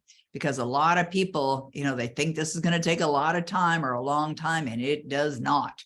I'm going to show you the easiest ways that you can get your book done, and you can get them done before the program's even done, if that's what you desire. I'm going to talk about and teach you the many different types of books that you can write. I will go through in extensive the writing part, nonfiction and fiction, both will be covered off in the writing part. Then to help you understand, well, how do you finish it off? What about the cover? What about a foreword? What about a dedication, endorsements? What about other offers? If that's something you want to put in your book, I've mentioned that as well. Information about the author, testimonials and reviews, and how do you price your books or the different formats of your books? What are the options with publish and self-publish, and what is the way? What are the steps to publish or self-publish? And as you've seen, I've done both. I've even self-published and then sold to a publishing house. That's something that you can do. The official launch, what do you need to officially launch your book to the world? And then if you desire to make it a bestseller, which I absolutely recommend that you do, what's the step-by-step plan to make your book a bestseller in today's day and age? Slightly changed. Yes, I've been teaching this course for years. It's all new content that I've created. And then how do you continue to promote your book even after it becomes a bestseller? Would you like your book to be a New York Times bestseller? I will teach that as well. What about foreign rights sales, dealing with agents, dealing with publishers? Publicity, does that still work? If so, what publicity do you recommend? And then your book is a business, because a book is a source of income, but there are other ways to generate revenue as well. And then, because I mentioned earlier, I had courses first, book later. I'll get into that. How do you do that? How do you launch it to the world? What if you're completely unknown? I'll show you all of that. And then the fast action bonuses, which will be done by the end of this week, is an interview with a publishing house for those who want to retain the rights to their book, but what they need to determine whether this is the right fit. What do you need to know? So I'm going to do an interview, and then I'm interviewing Phil Goldfine, is an Academy Award-winning producer, on how do you get your book made into a movie, or a series on Netflix. He's been in this business his entire career. He knows more about this business than anyone. He's very well connected with people that are at the highest level in the business. He was talking to me this morning about the president of Netflix, and on Thursday, he's having lunch with the president of Universal Studios and DreamWorks. He's very well connected. So that's going to become a part of it as well. I'm going to give you some accountability tools that I use, cheat sheets, step-by-step plans, project plans, etc. So that is the content of this program. It's a 12-week program that, as I said, starts starts today. You can join us today. And the investment is $3,690. And yes, we have a payment plan. And you can sign up right now and you will be immediately directed to the dashboard of the Epitome program. There we go. I hope I didn't screw that up, Roddy. I hit the wrong button when I meant screen share. I hit record. Everything's good? Yes? Okay, thank you. Okay, let's go back over to our presentation. Okay, so when do you need the Epitome roadmap? Well, I'd say ideally before you write and publish your book, but even if your book is done and out there, it's not too late to reroute your success and secure a whole new level of achievement. So what does the Epitome do differently? It's up to date. Now, I'm not saying everything has changed because it hasn't, but I've changed in the last few years. And I know some of you were even in previous versions of my author program, but I started straight from scratch all over again. And I believe this one's even better than any other program that I've ever released. And so it's everything that an author needs. So you might be thinking, well, that's a lot of money. Is it? Is it relative to what you could potentially do? Earnings year after year? What if your new income exceeded $1 million? Do you think 3,690 is a lot of money? No, it's a bargain. And it's a bargain relative to the guidance, the tools, and the support that you're receiving from somebody who's been at this for 23 years. Now is not the right time. Well, I used to be a struggling mom. Trust me, I get it. Time is the most precious resource you have. I remember when I was introduced to Bob's program, I didn't have the money, didn't think I could do it. But isn't freedom worth a few hours of your time every week? It doesn't have to take decades to do this or years to do this. Isn't your life and the life of others you're about to change worth it? It's the time to give up the excuses and move into action. I'm not sure I'd be any good. Well, I thought the same thing. I grew up without any support. And then I told my mom I was writing a book and she laughed at me. You're writing a book? And I decided the idea of writing my book was worthy of me. And I just made a decision to get good at it. You know, I remember reading one time one of Neville Goddard's books, and there was a question that was asked of Neville Goddard. And the question was this: could a good reader become a good writer? And he said, yes, absolutely. If you like reading, you could very likely write. I'll talk about that in the course too. 21 books and generating $28+ million later. I know that anything we decide to be will be. Absolutely know it. And I knew it before I even created results in my life. I need more information. Well, that used to be my mantra too, until I learned that more information equals more overwhelm. It's better to embark on a journey and just enough to get started because you want it. You see, magic happens along the way and you continue to expand what you know with each step at just the right time. And I know it works because I'm evidence of it. And so are my clients as well. Well, it sounds almost too good to be true, Peggy. Well, it does sound good, and it really is good, and it is true. But there's a lot that goes into being successful. There really is. And pretty soon you're going to be amazed at just how much you can learn and how far you've come. And it certainly does not have to be challenging, but it can certainly be easy. And a mentor can potentially save you years of time. And I'm going to show you the way. So option 2, I mentioned there are 2 options, is private mentoring. And Roddy's going to put the link in there. Now, I'd love to work with you over the next month, although I am taking a week off in March to get your book done. So this is a different kind of mentoring. This is for those that want to either get their book done or they've already written the book and they want guidance on making it a bestseller. So that's what this mentoring is for. If you're interested, there's 3 spots. They're available today. They could go right away. It happened before where bam, bam, bam, they just got taken up right away. Roddy will put the links in the chat box so that you have them there and you can make a decision. So as I said, there's only three spots available for the private mentoring. So you've got two choices. And the choices are to join the Epitome program or sign up for private mentoring. Either one, they're available today, right now. Now, I want to show you one more thing before I take author questions. So some of you may have some questions. I want to show you the Epitome roadmap, which you're going to find available for you on the replay page. So this is what it looks like. I'll show you what the replay page looks like as well.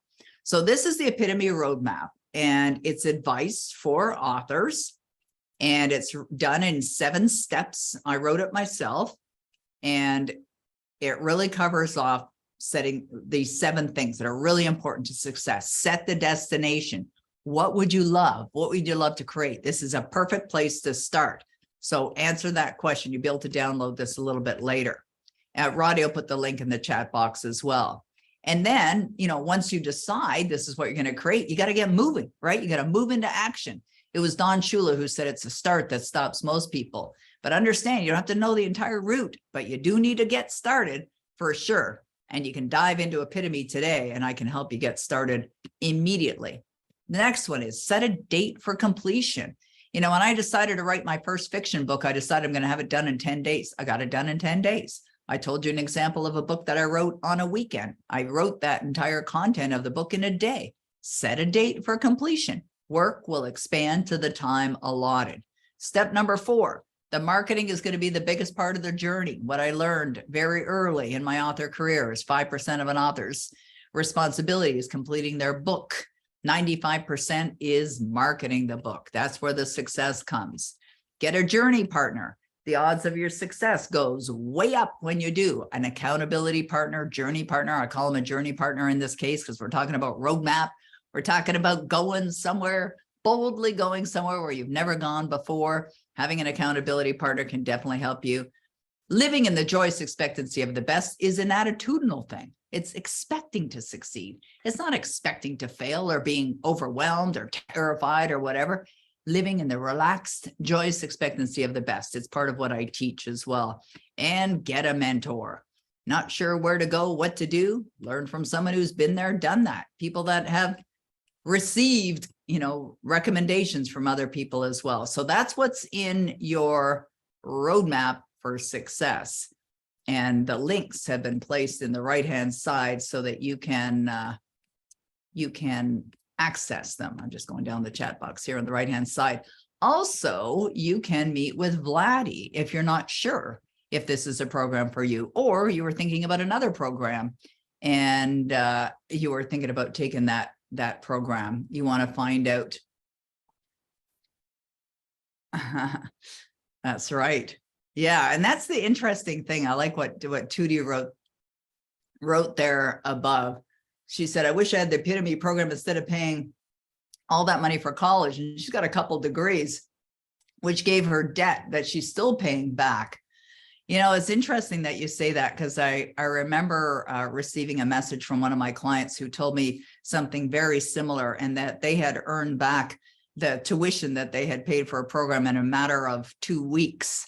And then it continued. And that's the great thing. What you're learning is a formula. It's a proven formula that's repeatable, right? And what'll happen is once you get into this and you start producing your first book, and then you want to do another book and another book and another book, it's like a wonderful addiction, but it's an addiction to something that's really, really good. Okay, who has a question for me? We've got, I know we said this would be a 90-minute webinar, and we've obviously gone beyond the webinar, or part of it beyond the 90 minutes. But if there are any questions right now, I'm happy to address a couple of questions. Roddy has placed the links here for you. I would suggest go over there and get into the Epitome program right now. We're going to be starting the live classes very soon as well. And if you're interested in the private mentoring, you can certainly grab your spot there. And if you're not sure which one's the right one for you, meet up with Vladdy. She's happy to meet with you. Vladdy actually started from being an author. Actually, that's how Vladdy and I came to know each other. She was an author. I'm going to bring Vladdy in. This wasn't planned, but I'm going to bring her in, and I'm going to answer the questions. There's 3 questions. Okay, so I'll address those 3 questions, and then we're going to call it a wrap. So Vladdy, so tell me about how you first got the idea to be an author, and what went on within your mind at that time? Were you feeling fearful, or did you have doubt, or what was going on for you? I remember I was studying because I reached out to you through when I was working with Bob, and the idea came when he said, when you find your ideal and you feel a passion, you just read. And I don't know, I just read somewhere like, oh, you can become an author. And no, actually, I've seen you on a paradigm shift on the stage. And you said anyone can be an author. There's no difference between you, me, and other people. And I thought, my first thought was obviously paradigm, going, yes, there is. I can't write a book. Who am I to write the book? And I just listening to you and being really open-minded, like you said, I thought I'd love to do it. Every single person has a book inside them. And I think the biggest why for me were my kids, and knowing that I can leave a legacy for them. And I cannot, well, you know this, but if most of you probably don't, is kids watched me. And what I love is they watched me becoming an author and what it did to them. They are up to today. They're creating book covers, and they always say, oh, I want to publish my book one day, like you, mommy, with a real publisher. So it's just would you become a ripple effect for not just kids, but for your family, for your friends. And now my friends want to, I mean, it took them, I published my first book about nearly 3 years ago, or 2.5. And I know friends are now coming around and they said, oh, I always wanted to write a book. I said, well, why don't you? And this is why we get stuck in the hole we dig ourselves. I love this sentence. I dig my hole, fall in it. I know there is a poem about it that we used to say. And you can fall into your own hole so many times until you make an irrevocable decision. And you just know that you would love to do it. And the only thing which I think which stops us at the beginning is we don't know how. But the journey is so amazing. Was I afraid? Of course. I didn't believe I can do it. I didn't believe it because of my language. Well, English not being a first language. And I just really, really, really wanted to give this book to Peggy and Bob as well. It was my thank you for my transformation. And that was my why. That was the drive. I wanted to give it to Bob for his birthday, and I reached out to Peggy. She helped me, and he didn't have it in physical form on his birthday. He did it in a PDF copy. But the journey was just amazing. And it's when people start texting you and saying and sharing the quotes, it's just so satisfying. I don't think that it's like having a baby, you just laugh, you look at it as your baby, and it's really satisfying. So thank you, Peggy, because even now doing my second book and actually writing a third one already. And I was thinking awesome. When it's just really great how things change. So even if you're already an author, which I am, I can see how things changed. You just, like Peggy's really on the top of things, and things are not working. It's just in the world where we live, everything's really fast, which is great. Technology is faster, and how you market your book changes. So if you're following someone with results, you can get them. You don't have to have your book sitting on your shelf doing nothing, because that's not why you wrote it. If you already are an author, you don't want that book out there sitting on a shelf going, oh, like find the ways. Really look for ways to bring it out, because you want that message to be shared. That's why you actually become an author. You want your message to be shared. I love that. Absolutely true. And I love that you're writing a third book, and they're all different. Like all the books are different. I look around the room here and I look at all the people that are here, and every one of you has a story. I see Cheryl's here, Cheryl Green. I've known Cheryl for many, many years. We were neighbors. And I smiled when I saw her name here. I was thinking, oh my goodness, like I know Cheryl, what she's been through in her life and her passion. And I'm certain she could write a book, whether you're writing a book about your passion, whether you're writing a book about experience, whether you're writing a book that's just made up, that's fiction. Anybody can do that, right? I love that. That's so great. Thank you. I really appreciate it. Thank you. You know, my daughter-in-law Kayla's on the call as well, and I'm not sure if Kayla wants to join me in the spotlight or not. Kayla, you can type in the chat box if you do. But Kayla made a decision recently to become an author as well, and she's written a children's book. Okay, I said I'd answer a couple of questions here, and so the first one is from May Chu: is marketing a book the same as marketing a course? There's some similarities, but the short answer is no. But I get into that in the program. Rick says, can you give me some simple steps towards getting a New York Times bestseller? You know, it's kind of like this. It's you know, getting on the New York Times bestseller list, there's so many important steps that you cannot miss.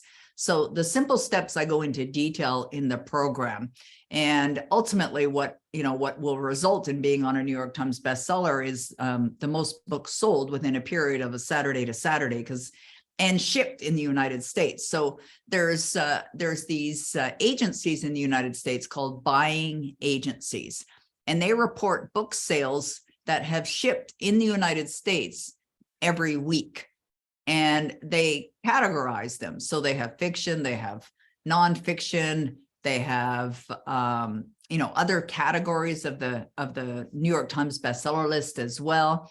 And so they look at those results and determine which books have sold and shipped in the United States. Now, the marketing that I teach is marketing all over the world, but there are 300 and some odd million people in the United States, and English language is, and I think there's close to 80% of Americans are online. So what you'll discover is most of the books are bought from Americans. So that's all covered off in the program. Now, Diane's asking, what length number of words do you consider as an acceptable amount for it to become a bestseller? It's not about number of words. It's not about the number of words. It's so could a 50-page book become one? Yes, I could, if I was home, I could pull them off my bookshelf and show you some classics that were relatively small books. Here's a book that's done really, really well. U Squared. Look at the size of this book. It's not very big. I think it's only, I don't even know how many words, but it's probably less than 10,000 words, and it's like 38 pages. So it's not about size that makes a difference as it relates to, to being successful as an author. Okay, good. Kayla said yes. So I'm going to bring Kayla on into the spotlight. Here comes my beautiful daughter-in-law. Hello there, Kayla. Hi, everybody. Definitely wasn't expecting this. So if you hear a child running somewhere in the background, I apologize in advance. That's my granddaughter. Yeah. We're happy to have her here if she wants to join us. But Kayla, I wanted to ask you, for the sake of everyone here, like, what inspired you to write a children's book? Like, where'd that idea come from? So the idea sprinted from my children. So they are definitely one of my biggest inspirations. They're funny. My son James has the most wonderful creative imagination I think I've ever seen. And as a mother, my life is busy, chaotic, fun, but at the same time can get wild and adventurous. It becomes just such a fun thing to see them grow. And I wanted to share that because I feel like other people could relate to that. They could relate to how busy and chaotic it can get, and they can relate to the imagination that their children have. And when they're in that big imagination, they create this, busyness, this adventure, and things kind of get messy and stuff like that. And yeah, so that's where the imagination came from. That's so great. Oh, there she is. Is that her there? Is that Aria? No, that's not Aria. That's actually James. Oh, James is there. All right, there he is. Hi, James. All right, we're seeing his toy. So you walked into James' room one day, and he was making he has an airplane in his hand, right? Yeah. And he was making an airplane with his bunk beds, right? Yeah. And he was going on an adventure. And so this is I want everyone to understand this. Kayla's idea, her inspiration for writing your children's book came from something that her son was doing in his room. And so she wrote a book called What a Mess, Kid, which is a really great story. It's about the adventures of James and his dog Lincoln, who go on this airplane ride. But you think about it, if anyone here is a parent and you've ever read your child a book, which I'm certain you have, or if you're a grandparent, you've read your grandchild a book, children get captivated by stories. They really get brought in by stories.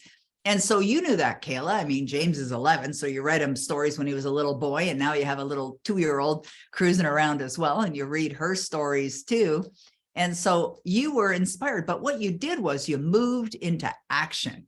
It moved into action. So I want to ask you, how do you feel now that you've accomplished that? Now that you've accomplished being an author, how has that helped you with how you feel about yourself? I feel really good. Like I feel really confident. I feel accomplished that I did something that I set my mind to doing, because it was just an idea kind of festering there, you know, and as a parent, you're so busy and you wonder, when am I going to find the time to write? But you know what I did was I included my children in the story. So they would sit beside me while I'm writing, and they would give me ideas, and James would say, you know, oh, that's something funny that happened. And then that would inspire my writing. So I feel like as authors, or anybody who wants to become an author, you can literally find inspiration anywhere. It can come from your children. It can come from a vision. It can come from, you know, what you're experiencing in life. But I do find that you need guidance. And I feel like that's where Peggy can really help you, because she's guided me through all of this, and she's inspired me to write this children's book. And, you know, she was so supportive through it. So I feel like it's as important to find guidance as it is to be creative and write the book. So, you know, I love that you mentioned that you were, you know, discussing with the kids too, because they can be your best guide. You're writing a children's book. Who better to ask for feedback than your children, right? Like I remember when my son, your husband, was young, and I had created an audio, and it was an audio lesson. And this is long before, you know, things were really happening online. This is back in the 90s. And I created this little audio and I played it for him. I think he was about 7 years of age. And I said to him, I said, Michelle, what do you think of this? And he said, and Michelle's just going to be honest, right? And he said, well, Mom, you know, it's good, but it could be better if you included stories that help illustrate the point. And I thought, wow, you know, out of the mouths of babes, you know, that you can get inspiration. So congratulations to you, Kayla. When's your book coming out? June 20th. Excellent. All right. Yeah. Oh, good day. Yeah. Excellent. All right. Good stuff. Well, thank you so much. I know it was impromptu, wasn't planned. I really appreciate you joining us and sharing in your experience as well. Thanks so much for having me. Bye, everybody. All right. That was fun. All right, everyone. Well, we're going to call it a wrap. Yes, you know, she moved into action, and that's what's inspiring, and all of you can too. So head on over to Epitome and get joined up for the program, because we're going to be moving into action with you very, very soon. And if you're interested in the private mentoring, you can certainly register for that. And of course, Vladdy is very happy to meet with you. She's cleared her schedule. She's made lots of openings available. If you're curious, we do have other programs, as you know. And if you're interested in just finding what's the best fit for you, she can definitely give you guidance on that, because she knows him very well, and she's a wonderful guide as well. So I want to thank you. I want to thank you, Roddy. Roddy, you know, works his butt off for all of us. I mean, he really, really does. This is Roddy. Many of you have met him. You were chatting with him before we started today. He's a blessing in my life. He's a blessing in the lives of all of the clients that we're blessed to serve as well. And he's the one that's, you know, running behind the curtain, you know, doing like 100 things at one time. I really appreciate you, Roddy. You just make it all look so easy and so calm and so wonderful. And you're such a blessing. So thank you so much. Thank you, Peggy. Thank you for having me here. And thank you to everybody that stayed with us till the end. It's been a real pleasure having you here, and looking forward to seeing you in the new Epitome program. And as ever, just email out, reach out to us anytime. Myself, Kayla, Vladdy, we're all here for you. So we'll respond pretty much instantly if you send us a message. Yeah, we're pretty responsive. Thank you, Kayla. She just wrote support@peggymccall.com. Roddy, we'll be sending out an email with the replay as well, and that's where you'll be able to get a copy of the roadmap with the 7 steps that I've already covered. All right, everyone, we're really appreciative of you. Thank you so much, and we'll see you again real soon. Okay, bye-bye for now.